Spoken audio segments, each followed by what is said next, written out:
Tayong mga Pilipino, mahilig talaga tayong kumain. Lalo na kapag pagod, gutom, stress, talagang pagkain ang unang nasa isip natin. Isa sa gustong-gusto kong pagkain ay yung Chinese food. Kaya eto, Ching City Garden Chinese Restaurant ang una-una kong naisip na puntahan namin. This time wala pang tao kasi magbubukas sila around 4 PM pa. Pero nag-advance na kami ng order para pagbalik namin mamaya, chibugan na lang.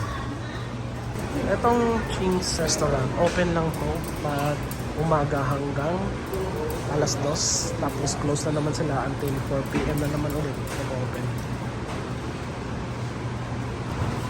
Hi! Pasok, pasok, pasok! So dahil marami kami, eto, kumuha kami ng isang VIP. Meron na silang KTV.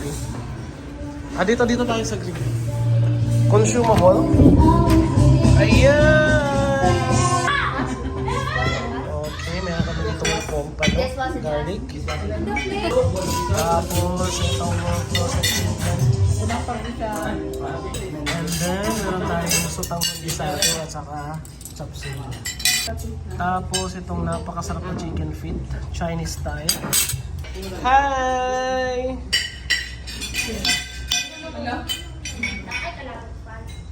Chicken. Ang sarap ng food. Hello! Ito yung Ching City Garden Restaurant located here at Coronadal City.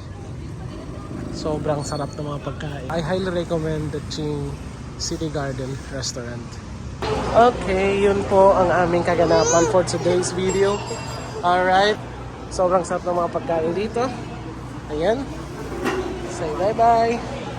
Thank you very much. Ching City Garden Restaurant.